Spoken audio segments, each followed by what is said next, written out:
Assalamualaikum warahmatullahi wabarakatuh. Alhamdulillahi rabbil alamin, wal aqibatu lil muttaqin, wassalatu wassalamu ala rasulihil amin wa ala alihi wa ashabihi ajma'in.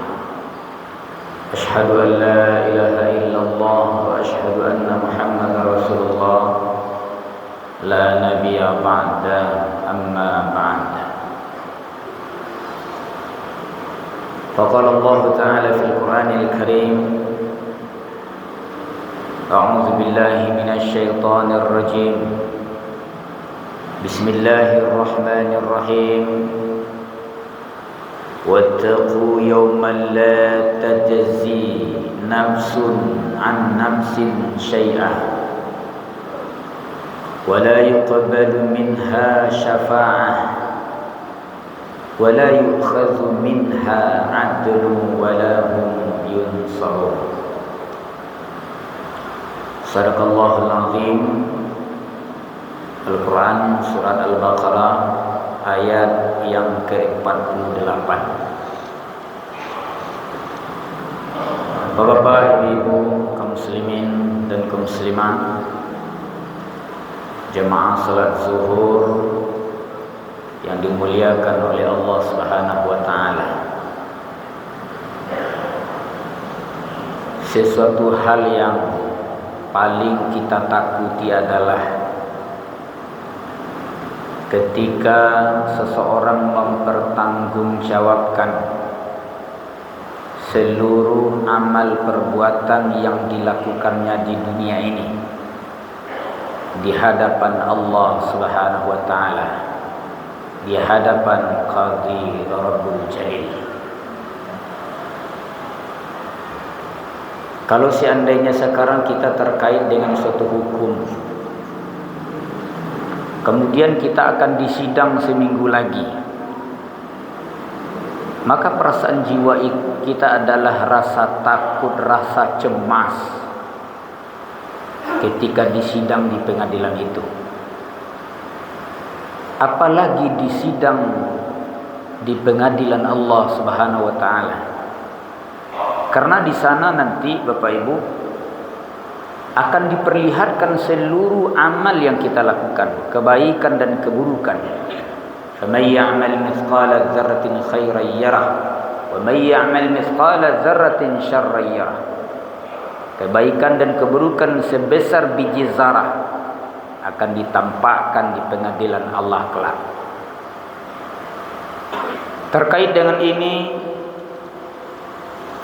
Allah Subhanahu wa taala berfirman dalam Al-Quran surat Al-Baqarah surat kedua ayat yang ke-48. A'udzu billahi minasy syaithanir rajim. Bismillahirrahmanirrahim. Wattaqu, dan takutlah kamu. Itu berarti banyak orang nak takwi. Orang kau kan banyak nak takwi gini. Buat dosa nak takwi, korupsi nak takwi, berbuat kemaksiatan nak takwi, karena raku nak takwi, bahkan katuhan manusia nak takwi ini. Oleh karena itu ayat ini dimulai dengan wattaqu, dan takutlah kamu yauman, pada suatu hari. Nah, itulah nanti di pengadilan Allah kelak di akhirat. La tajzi nafsun an nafsin syai'a, di mana suatu jiwa terhadap jiwa yang lain tidak ada pembelaan. Tak ada bela membela besok baik. Kok di dunia aku macam-macam pembelaan. Orang tua membela anak, anak membela orang tua, kakak membela adik, adik membela kakak, atau awak membela saudara-saudara awak yang terdekat.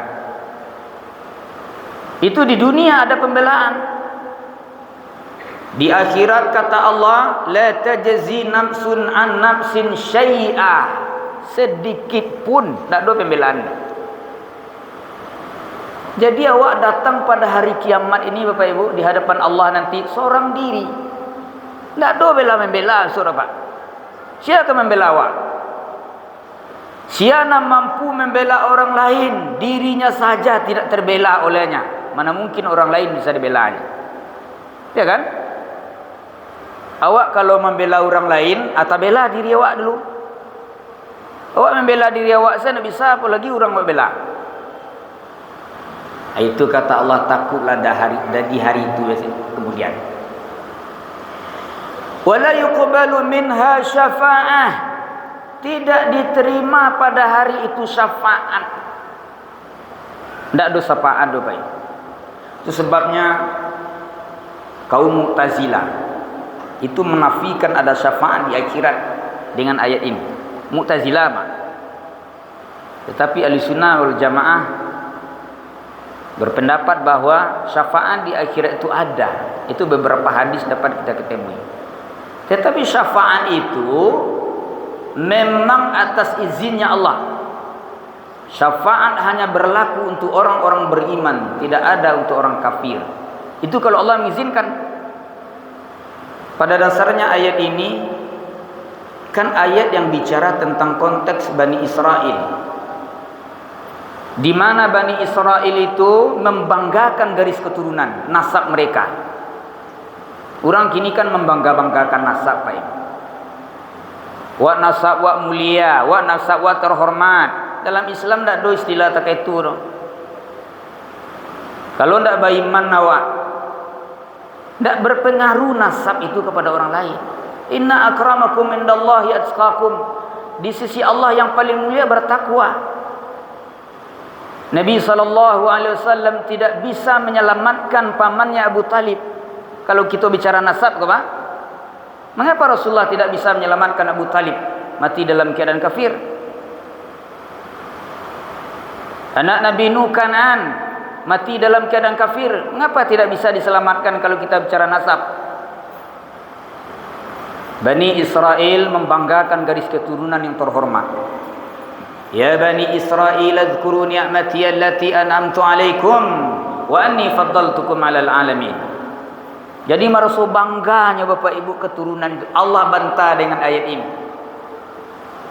Tidak akan bisa di kemudian hari seseorang akan memberikan syafaat kepada orang lain.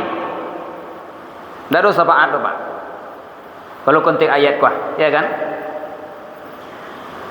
Wala yu'khadzu minha adlun. Tidak ada lo pembelaan tu. Mado bela membela leh. Ya kan? Tidak ada tebus menebus. Misalnya seseorang sudah diputuskan oleh pengadilan masuk penjara, ya Pak, hukumannya sekian tahun, hukuman mati. Kan bisa saja Pak ditebusnya. Hukuman mati bisa menjadi hukuman seumur hidup, ditebus je piti. Tapi kata Allah, di akhirat kelak tidak ada istilah tebusan. Tidak ada tabui menabui itu. Tabui menabui itu orang punya piti di dunia agonya. Di akhirat mado piti Pak. Mati awak di dunia aku ndak paguno piti yang kita bawa, yang kita punya itu terus. Kain kapan kita bawa ke dalam kubur. Walahum yunsarun. Tidak ada seorang pun yang akan mampu menolong kita. Nangka menolong awak amal yang kita punya ya Pak. Itulah kata Allah, takutlah di hari itu kelak, yang kalian datang ke hadapan Allah dengan sendiri mempertanggungjawabkan seluruh amal perbuatan yang kita lakukan. Demikian, semoga bermanfaat. Nasrul minallah wa fathun qarib wa basyiril mu'minin wa billahi taufiq wal hidayah. Assalamualaikum warahmatullahi wabarakatuh.